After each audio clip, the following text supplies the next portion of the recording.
সহিহ বুখারী 6922 নম্বর হাদিসে এসেছে, ওয়ান ইকরিমাতা قال أتي علي بزنادقة فأحرقهم فبلغ ذلك ابن عباس فقال لو كنت أنا لم أحرقهم لنهي رسول الله صلى الله عليه وسلم لا تعذبوا بعذاب الله ولقتلتهم لقول رسول الله صلى الله عليه وسلم من بدل دينه فاقتلوه।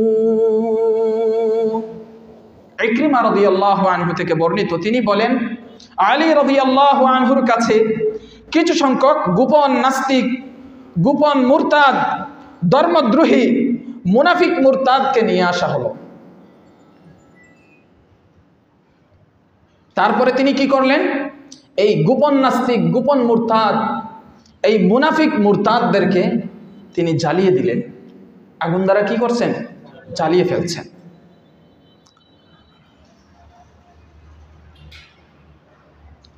এরপর এই খবরটা, এই সংবাদটা ইবনু আব্বাস রাদিয়াল্লাহু আনহুর কাছে গেল যে আলী রাদিয়াল্লাহু আনহু তো এই কাজ করছেন।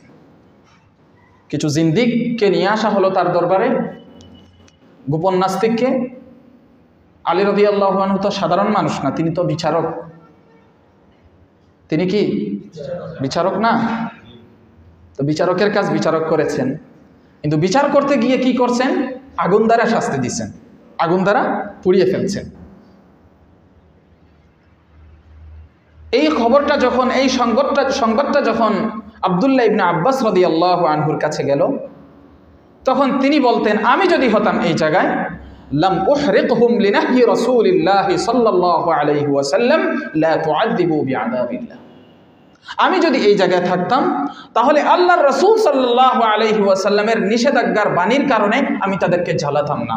কারণ আল্লাহর রাসূল সাল্লাল্লাহু আলাইহি ওয়াসাল্লাম বলেছেন, আল্লাহ যে শাস্তি দ্বারা শাস্তি দেন, আগুন দ্বারা কে শাস্তি দেন?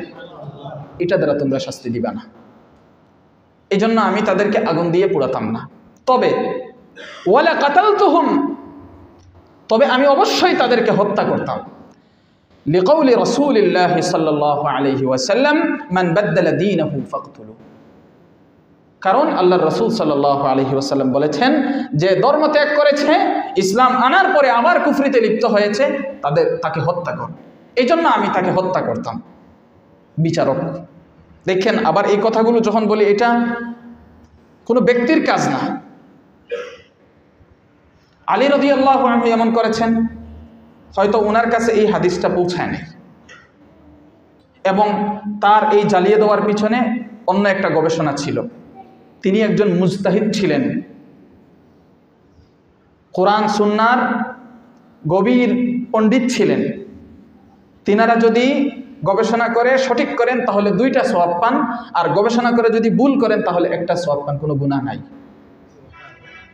কথা বুঝছেন? এই জন্য আলী রাদিয়াল্লাহু আনহুর এই কাজ যদি ভুল হয়ে থাকে তাহলে তিনি 1টা সওয়াব পাবেন, আর যদি শুদ্ধ হয়ে থাকে 2টা পাবেন।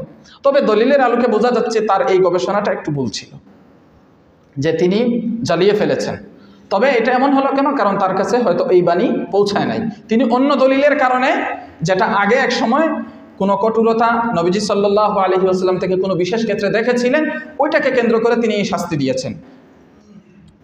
তো আব্দুল্লাহ ইবনে আব্বাস রাদিয়াল্লাহু আনহুর বক্তব্য দ্বারা বোঝা গেল যে এরকম লোকদেরকে জ্বালানো হবে না, তবে তাদেরকে হত্যা করা হবে। আমার ভাইয়েরা, এই যে কাজ, মুরতাদদেরকে হত্যা করা, এই কাজ সম্পাদন হবে সরকারের দ্বারা। কার দ্বারা? বলেন, কার দ্বারা? বিশেষ করে ইসলামী সরকারের দ্বারা। কোনো অনইসলামিক সরকার এই কাজ করবে না। বুঝছেন? তাহলে কি সরকার দরকার? ইসলামী সরকার দরকার। কি সরকার দরকার? কি সরকার দরকার? ইসলামী সরকার দরকার। ইসলামী সরকার কিভাবে করবেন? ইসলামী সরকার করার জন্য আগে আমাদের সমস্ত মুসলমানদের ঐক্যবদ্ধ হতে হবে এক নেতার নেতৃত্বে।